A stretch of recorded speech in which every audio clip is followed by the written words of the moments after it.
Yo guys, this is Robbie here. Um, just a really quick video, taking a look at Decentraland's builder tool. I've been observing the creator contest Discord channel.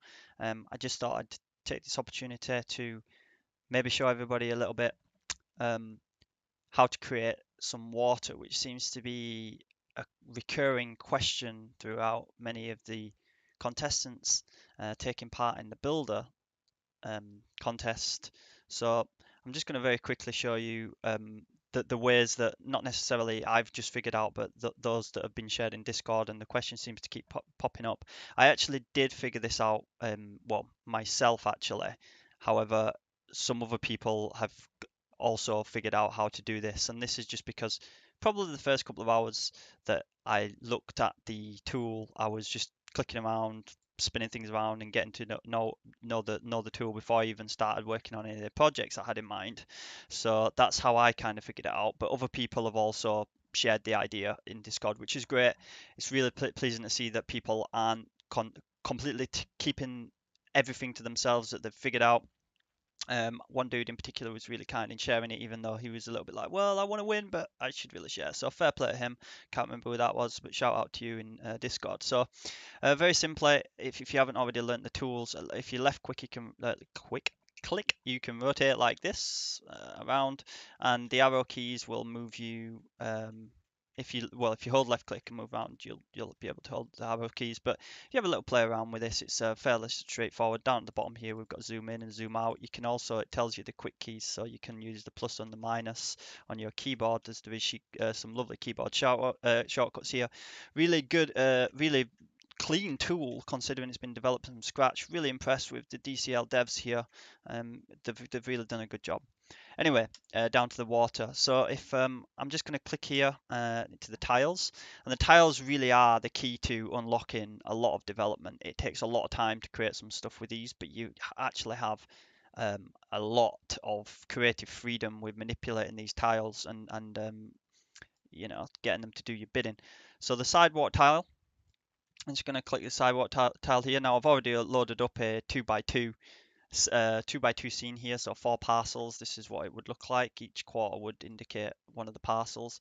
And I'm going to just hit the sidewalk tile, and as you can see, it comes up. Now you can actually just lift click and drag around a little bit, but I prefer to use the toggle arrow keys because it's a little bit cleaner. You can just left click and highlight, and delete will delete. D will duplicate. So if I hit D on my keyboard shortcut there, it's going to duplicate that tile. So often I've found that I've duplicated by accident, and then I have to delete a load because they spawn on top of each other. So watch out for that.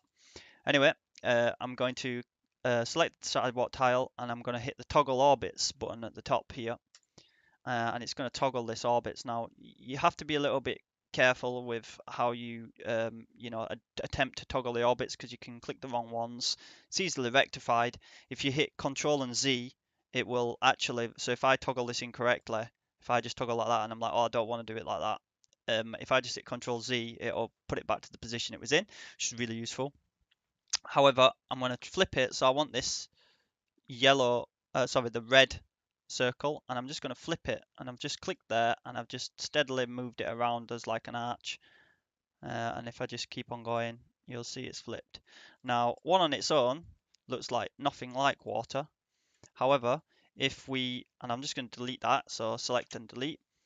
I'm going to reselect that. Sometimes it's a little bit of a pain to reselect, and I'm going to go to toggle arrows, and then I'm going to just hit D to duplicate this, and then I'm just going to move it.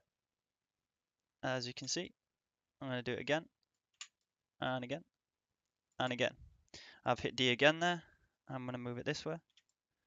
I'm just going to, and sometimes there is a little bit of like, it seems like global delay with how you're lining it up, and you can see it's the graphic sort of glitches a bit, but you can see once you release, it will actually sort itself out 9 times out of 10.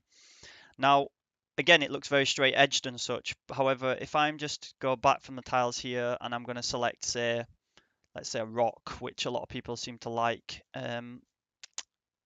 big flat rock, and I'm going to select that, and I'm just going to move that. Now, if I just cover the edges up here, and hit D again, I'm going to recover the edge up there, and there, and that, and then hit it again and put it at the other side.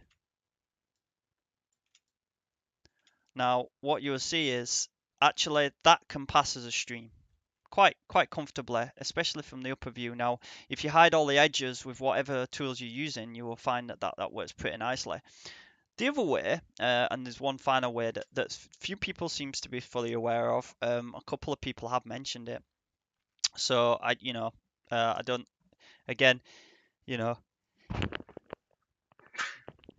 excuse me. Not to rain on these people's parades, but again, it's just a case of actually it'd be nice to see people using this as well. So I believe it's in decorations. Now, if you select, yep, decorations, and then we'll go to this big round rug here. Now, on the face of it, you're like, how is that going to create water? However, again, I'm just going to toggle the rotate tool here. I'm going to flip that around, lay that flat. Again, you get a similar kind of color to the sidewalk tiles. And if I just pop that under there, and then again, I'm going to duplicate it. I'm going to duplicate it again.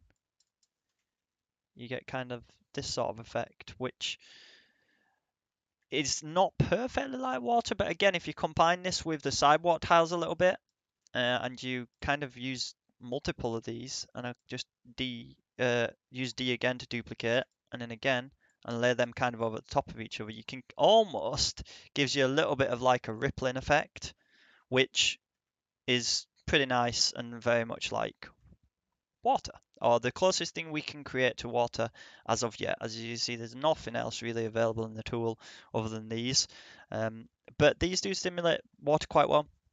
So hopefully this has helped you out if you're wanting to put water into your scenes. I wish everybody the best of luck. There's plenty of prizes. DCL have been really generous, I think, with this create contest. Obviously, I think it helps them out publicity wise, but certainly for the users and just bringing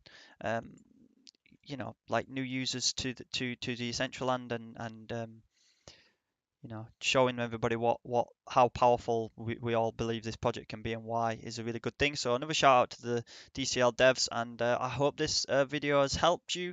I will be releasing more and more Decentraland related material, so please do subscribe if you are interested in anything I'm sharing or what I have to say. Okay, peace out, cheers, thanks for watching.